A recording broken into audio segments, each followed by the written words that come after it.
Mom put my belongings up for sale while I was away at my father's funeral so she could spoil her new stepchildren, yet my dad left his house to me in his will, leaving her with only two options, either pay rent or move out. About a month ago, I received word from my father's side of the family that his health was deteriorating. Determined to make sure he had the best medical attention and emotional support, I decided to temporarily move in with him. My parents had divorced a while back, which resulted in my dad leaving our old place. As a result, I ended up living with my mom on weekdays, seeing dad on the weekends and during holiday breaks. But that routine was a poor substitute for the everyday bond one so deeply missed with him. He and I were always especially close. I felt like he truly got me and knew how to lift me up when times got hard. So, when I heard about his health struggles, a spark of hope flickered inside me. Maybe this was my chance to be there for him just as he'd always been there for me. But the universe had other plans. Not long after I arrived, about a week or so into my stay, tragedy struck. My dad died unexpectedly from a heart attack. Being his only child, I knew it fell upon me to handle the funeral arrangements. I was in shock and fighting back my tears, but I still had to take charge. Right after I learned the terrible news, I immediately picked up the phone to call my mom. As far as I was concerned, she had a right to know that my father, her former husband, was gone. Yet her reaction blindsided me. She was completely silent, an empty pause that lasted far too long. I repeated what I had just said, thinking perhaps the line went dead or she hadn't heard. In response, she calmly stated she'd understood perfectly and asked, "What do you expect me to do about it?" To say I was flawed would be putting it mildly. It was as if she had slapped me across the face. My head was spinning from this emotional whiplash, but I didn't have the time or the emotional bandwidth to process it fully right then. I still had the funeral, guests, relatives, and endless paperwork to coordinate.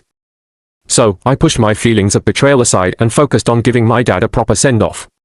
That's when another blow came out of nowhere. A caring neighbor back at the house, whose daughter was a childhood friend of mine, gave me a heads-up call. Initially, I thought maybe she was phoning to express sympathy for my father's death. But it turned out that my mother had been telling everyone in the neighborhood that I had abruptly decided to move out, and under that false excuse, she'd been clearing out my room. By clearing out, I mean selling or tossing away items I'd cherished since childhood, treasured possessions that spanned my guitar, my beloved book collection, and the vintage record player Dad gave me for my 16th birthday. Suddenly it all clicked. She was making space for her new husband's children at the expense of my memories and personal stuff. I was livid and distraught. The second I hung up with that neighbor, I dialed my mom, confronting her with unfiltered rage. This was my dad's funeral week, and she was busy auctioning off my life's precious keepsakes. At first, she just stammered, asking how I found out. Eventually, she admitted, with no apparent remorse, that her new husband, Greg, and his kids deserved to make the place their home, too. Don't misunderstand me, I had no major issues with my step-siblings, Ethan and Mia. Even though I disliked my stepdad, the kids had never done anything to personally anger me. If my mom had wanted me to share the space with them or rearrange the house in a way that accommodated everyone, that would have been one thing. But throwing out my possessions? Blatantly selling or discarding things loaded with memories of my dad, just when I was reeling from his death, was intolerable. It was as though she aimed to replace every reminder of my dad with a new piece of her perfect, blended family. I demanded she compensate me for the items she sold, if only to salvage some sense of justice. That's when she unapologetically admitted she had spent that money already on gifts for her stepchildren. My heartbreak turned into pure outrage. I was heading to college in a few months and would eventually have taken most of my stuff anyway. But apparently, Mom decided on her own timeline, out of sight, out of mind, and out of the house. Fate, however, had a curveball in store for her. In the middle of handling the funeral and rummaging through my dad's personal files alongside my uncle, we discovered something that left us speechless. There was a will. My dad had always insisted he disliked turning to legal documents for family matters because, in his mind, that led to resentment and unnecessary conflicts. So I never in my wildest dreams pictured him writing one. But there it was, neatly secured in a safety deposit box I never knew he had. It turned out he wrote it after the divorce to bypass future complications. He had even informed my uncle about it, instructing him to come forward once my dad was gone. The actual content was staggering. My father never formally transferred the deed to my mom when they separated. That house remained in his name, and upon his passing, he left it solely to me. So for all those years, my mother was apparently under the impression that the place was completely hers. It shocked me as well, but given her astonishing betrayal, I found no reason to keep this knowledge under wraps. At first, my instinct was to keep quiet and figure out a peaceful settlement, After all, she is my mom. But after she burned me in such an awful way, I couldn't ignore it. My uncle backed me up wholeheartedly, which was a blessing. He knew the ropes of estate law and diligently arranged all the necessary steps. Meanwhile, I was making calls, exploring the housing market, and finalizing everything before heading home. This wasn't about me sneaking my way back and begging Mom for a place to stay. No, that ship had sailed long ago. When I showed up at the house, my uncle by my side, my mother's face went white with alarm and confusion. She clearly never expected me to arrive so confidently, especially with a lawyer-like figure in tow. My stepdad, Greg, reclined in his seat with an air of smugness, exuding this vibe that I had no leg to stand on. Their expressions changed drastically when I revealed that I was there to discuss serious business. I kept myself calm and inquired if my mother remembered the terms of her divorce, reminding her that the house deed had never been officially placed under her name. Once my uncle brought out the relevant paperwork, the atmosphere in the room was tense enough to cut with a knife. My mother and stepdad glanced over the legal documents, their eyes widening as the reality set in. Dad's name remained on that deed until his death, and according to the will, the rightful owner was me. The instant this sank in, Mom exploded with anger, calling the arrangement unjust and declaring she deserved that home as Dad's former wife. Greg jumped in, frantically trying to salvage his cozy living situation. He appealed to me, claiming that if I took over the house, they'd have nowhere else to go. My uncle calmly explained that the law was indisputable and that my father had every right to leave his property to his only child. He reminded them we weren't there to bar them from making any smooth transition, we just wanted to address the extreme boundary violations, like illegally selling my stuff and trying to push me out. We even suggested they pay me something for the belongings they'd gotten rid of, but my mother wasn't hearing it.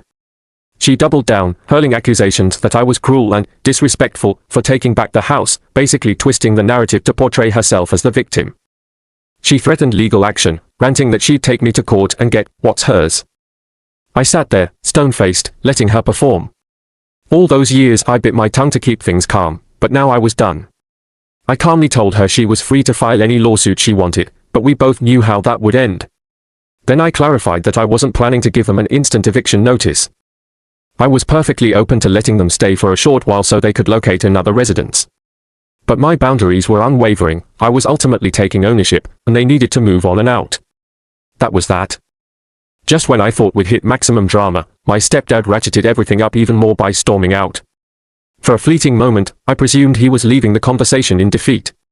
However, about 20 minutes later, he burst back in, dragging Ethan and MIA along, two kids with wide-eyed bewilderment plastered on their faces. He stood them in front of me, announcing that they would be kicked out, too, that I'd essentially be making them homeless. It was a transparent manipulation tactic. At first, I hesitated, because they are just innocent kids in this fiasco. My uncle noticed my reluctance, cautioned me not to let my empathy be weaponized against me. He emphasized that we could forge a balanced resolution but should not cave to emotional blackmail. Eventually, we arranged a compromise. My mother and step-siblings could continue living here, on the condition they pay rent, a proper market value determined by an impartial appraiser. We also stipulated we'd sign written documents to ensure everything was above board. The second I mentioned rent, my mom's face flickered from relief to uncontrollable fury. She started shrieking that she wasn't about to hand over money to live in her house. I softly reminded her, once again, that it was never hers, and after what she'd pulled, selling my personal belongings without my permission, rent seemed incredibly lenient. My uncle chimed in, reasoning that this gave my step-siblings a safe environment without having to uproot them from school and friends. For a heartbeat, it looked like the situation might simmer down. Then Greg, who had stepped out again, came rushing back in. Before any of us registered what was happening, he forcibly shoved my uncle, screaming that my uncle had orchestrated this whole scheme. The chaos escalated so quickly. I scrambled to help my uncle up, while my mom yelled at Greg to stop, and Ethan and MIA stood on the sidelines, completely rattled. Uncle Joe pulled out his phone, ready to dial 911, warning Greg that assault was a serious offense. Greg looked unhinged for a moment as though he might launch himself again, but Mom clung to his arm, finally recognizing how reckless this was. When the police arrived, Greg tried to paint the scene as a trivial misunderstanding. But the officers weren't fooled by his deflections. My uncle refused to press charges, so the officers just issued a stern warning and told Greg to find somewhere else to cool down that night. On his way out, he glared at me, mumbling that this was far from over. After the dust settled, I declared my final stance. Mom, Ethan, and MIA could live here, but Greg was no longer welcome under any circumstances. And they were to start paying rent next month, no ifs, ands, or buts. Mom let out a protest, but one glance at my uncle's steely gaze silenced her. Later, I spoke to Ethan and Mia privately, reassuring them that despite all the craziness, I had nothing against them. In fact, if they ever felt they needed help, they could count on me. Now we are in a strange place. I own the house, my stepdad has been kicked out, my mother is barely speaking to me, which is arguably a good thing since her alternative is screaming, and my step-siblings are treading carefully, caught in the crossfire. Although I know I'm in the right legally, a small voice inside me questions whether I'm overdoing it. Did I overstep by booting Greg out and making my mom pay rent? Or was this just standing up for myself after everything they did? Update 1. Things have been wild. I want to say a huge thank you to all those who provided guidance and support. In the days following the confrontation, the tension in our home has been suffocating. My mom flips between total silence and attempts at guilt-tripping me with melodramatic lines about giving birth to me and all the supposed sacrifices she's made. She keeps throwing in the phrase, "After all I've done for you," as though that absolves her from selling my prized possessions. Meanwhile, Greg remains out of sight since the police told him to leave for the night. Actually, that's a relief, because I can't handle more blow-ups. On a more uplifting note, I had an in-depth talk with my uncle, who I feel eternally grateful for. He shrugged off being assaulted by Greg, saying that sometimes these things happen when you stand by those you love. Hearing his casual acceptance made me feel both terrible, because he got hurt due to my situation, and deeply appreciative. He also reiterated that it's a smart move to keep track of every shady detail, like them selling my stuff or Greg's aggression, so that if a bigger legal mess arises, we have a solid record. Then we consulted a real estate agent, who gave us an official evaluation of the house so we'd have fair figures for monthly rent. It surprised me how valuable the house was and how much rent typically runs in our neighborhood. Mom instantly declared the sum was too high and must be an exaggeration, but the agent assured her it was actually a bit under the usual rate. We're also filing for an official eviction notice for Greg because of his violent outburst, which legally grants us plenty of cause to expedite the process. Of course, Mom tried to block it with tearful pleas, claiming it was all blown out of proportion, but I stood firm. There's just no way I can feel safe with him in the house after that. It stings to see my mother in distress, but I also keep reminding myself of the sequence of events that led here. By turning a blind eye to my feelings, she set this chain reaction in motion. An unexpected positive twist is that Ethan and Mia have been hanging out with me more. They even preserved one of my dad's old watches and a few other trinkets that Mom was planning to sell. That small gesture from them touched my heart in ways I can't fully express. They are as lost as I am right now, and our mutual confusion oddly brings us together. I've been honest with them about the entire situation. They are growing up and grasp more than people realize. We talk about their dad's alarming behavior, their worries about where they'll end up, and their unease about taking my belongings in the past. I'm mindful that Greg might try to contact them at any moment, so I've asked them to immediately alert me if he does. Although it's draining, I'm trying to settle as much as possible before I head off to college. There's legal jargon to handle, emotional scars to mend, and trust to rebuild. Despite the chaos, for the first time since my father passed away, I feel like I've regained some control over my life. If anything major unfolds, I'll let you guys know. Until then, I'm taking it day by day and hanging on to the outpouring of support you've all shown me. Thank you again for standing by me. Update 2. I noticed so many of your questions and want to address some of them directly. First, I've started meticulously documenting everything, from the moment I learned my possessions were sold to each new shouting match or confrontation. I've already changed the locks, ensuring the new keys are only given to me, Mom, and my step-siblings. I'm also considering installing a security camera system. If Greg decides to escalate anything, I want proof. Some of you asked if I'm planning legal action against my mom for selling my property. While it's on the table, the immediate priority is to stabilize the house environment for all of us. I'm also recognizing more and more red flags that sprouted up in the past, which I overlooked. I figured maybe Greg was just awkward, or that Mom was too preoccupied. But in retrospect, the signs were blatant. When my parents divorced and I lived primarily with Mom, my dad dropped by now and then, which wasn't perfect but was workable. All that changed with Greg's arrival. As soon as they got married, my home started feeling like a place where I no longer fit in. Greg would slide into every conversation a suggestion that I move out, casually, but frequently. He'd ask me if I wanted to go live full-time with my dad or if I was looking into other living options. It sounded ridiculous then, especially since I was still a minor. As I started working part-time to save money for college, Greg intruded on my finances, making me feel like I should funnel all my savings into moving somewhere else. He'd also encouraged me to hand over certain belongings to MIA or Ethan, claiming we should share as a family. I didn't mind small, reasonable asks, like letting MIA borrow a textbook. But one day, my mom demanded I permanently give Ethan my brand new laptop, which I needed for school. That was a sobering moment. My refusal triggered a meltdown, with Greg convincing Ethan and MIA that I was stingy and didn't value them as siblings. Despite the constant pushing, I tried to stick it out for practical and sentimental reasons. I was saving for college, plus I kept thinking Mom might come to her senses and realize my needs were being trampled. This fiasco, painful as it is, forced me to open my eyes. If it hadn't come to a head this drastically, I might have kept caving and making excuses. At least now, I'm confronting the reality and reclaiming what's mine. Thank you to everyone whose advice helped me see these toxic patterns more clearly and face them instead of pretending they'd vanish.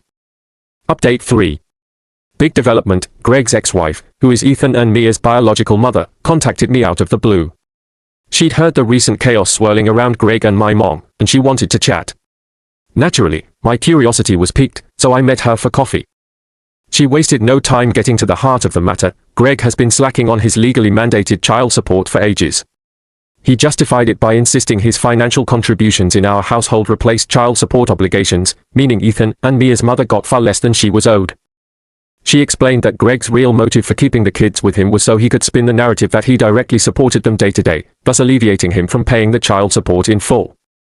Essentially, my stepdad was exploiting the living situation for his own wallet.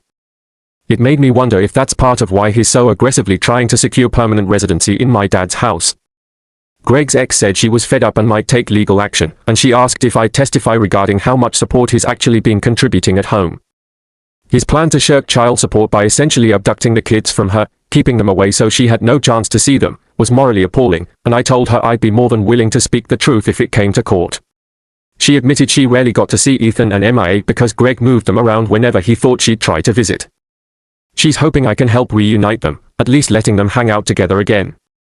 I wholeheartedly agree because Ethan and MIA have every right to see their mother, especially now, when everything is in flux and they probably need some semblance of family stability. When I relayed this new information to Mom, she was deeply rattled, first denying it, then letting the realization sink in. As much as she's done me wrong, she's also a victim of Greg's lies. But I can't muster up too much pity given how she turned on me recently. Still, it's important to note, Greg emerges as the primary villain in this twisted narrative, with my mother playing a supporting role in all the bad decisions. This revelation about unpaid child support might explain why Greg vanished so fast and keeps threatening me. He has more than one legal fight on the horizon. For me, the biggest takeaway is that things may still blow up. I'm praying the situation resolves swiftly so that we can all continue with our lives, my mom, my step-siblings, everyone. I can't thank you guys enough for walking with me through the storm, offering insights, encouragement, and reminders to keep my head up. I'll continue to keep you in the loop if more explosive drama surfaces. For now, I'm holding on to hope and doing my best to navigate all these complicated turns. Thank you, truly, for standing by me in these difficult times.